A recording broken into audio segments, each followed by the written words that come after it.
There's something strange happening underneath every story you've ever loved. From Bahubali to Breaking Bad, from Ramayan to Interstellar, even the reels you save without knowing why, they all follow the same emotional curve. Not a formula, not a template, a shape, and it's hidden inside the story but felt inside you.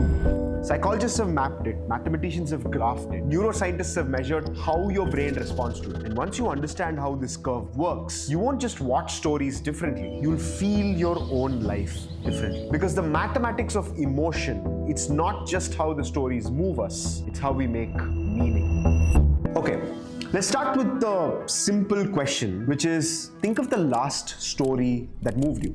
A movie, a scene, a conversation, maybe even a breakup.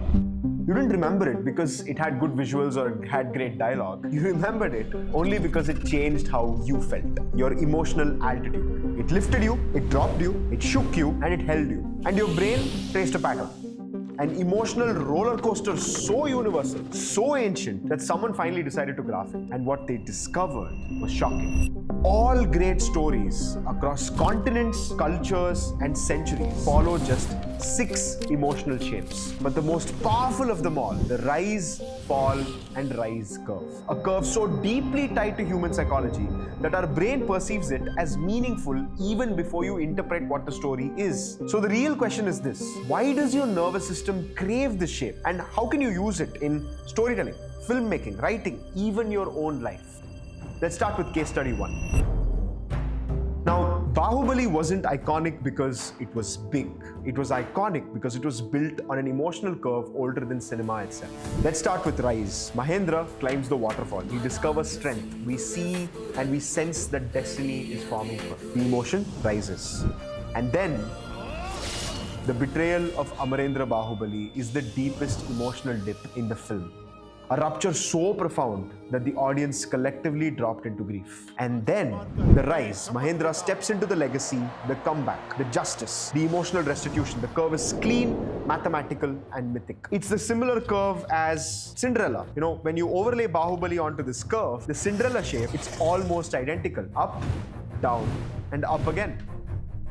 In 2014, a data scientist at the University of Vermont named Vonnegut conducted a massive study. He fed 50,000 novels, plays, movie scripts into a computational model that tracked sentiment. Basically, is the story emotionally going up or down at each moment? And the graph revealed something unbelievable. Turns out these are predictable emotional arcs humans respond to, as if we're wired for them. And the most dominant pattern is the curve that looks like this. Hope rises, everything collapses, and one final rise, it's earned, not given.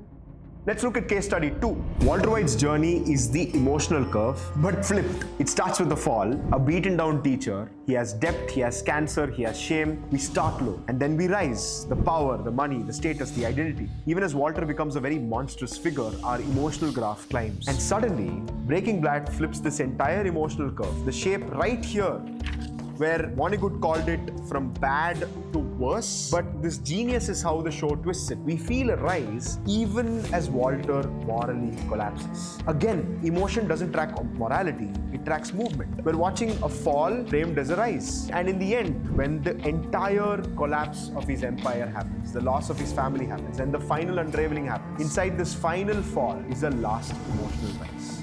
The confession that says, I did it for me. This movement actually closes the loop, not morally, but emotionally, because emotional mathematics cares about the resolution itself, not the righteousness or whether you're wrong or you're right in the real world. Here's one of Vonnegut's most famous curves. It's called the man in a hole. Someone gets into trouble and climbs back out of it. If you look at this very, very clearly, this isn't just a plot device. It's the emotional blueprint of most of our lives. The rise, the fall, and the recovery.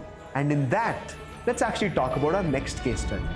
The Ramayan, one of the most oldest emotional curves ever told. But if you map it, like how I have, the shape is still unmistakable. The rise is Ayodhya, Rama's birth, his virtue, his promise. The world feels orderly.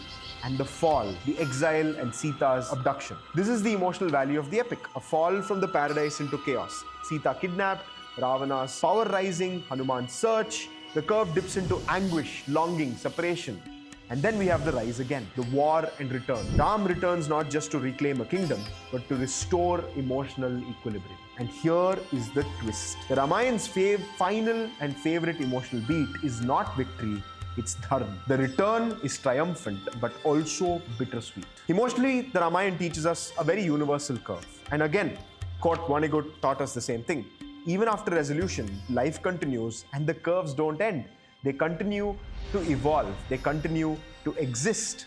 Let's look at the next case study. I call this India's favorite emotional curve. Indian storytelling has its own emotional signature, a curve that appears in films, literature, mythology, and even oral storytelling, the stories that your grandma or your grandfather tells you. It goes like this. It starts with hope, and then it goes to loss, and then it goes to meaning. You see it in Three Idiots, you see it in Dangal, even Jawan, and across thousands of folk stories our grandparents told us. It starts with hope, which is an aspiration, a dream, a sense of possibility, and then it goes to loss, a setback, a wound, a broken world that must be rebuilt, and then it moves to meaning. All of this needs to teach you something, a resolution that actually teaches. Your suffering needed to have purpose. And Indian audiences respond to this because culturally we interpret emotions through the lens of karma or dharma or sacrifice. And the most beautiful part about this is that if you look at Indian storytelling through emotional geometry, it mirrors the curve that we've been talking about. A rise built on hope, a fall built on suffering, and a final ascent built on meaning. We don't want a neat ending, we want one that feels earned.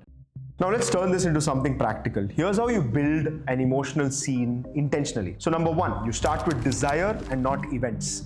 Every rise begins with wanting something. It's either approval, it's either freedom for your character, it's either revenge. And without this particular desire, the curve has no direction. Number two, you break the character before you build them. Don't fear the fall. It's where the audience bonds with the character the most. Number three, you make the rise feel earned. Not a character just struck by luck, not coincidence. It's effort, transformation, moving to meaning. This is the emotional algorithm that makes the most sense. Every story is a curve, and so is every life.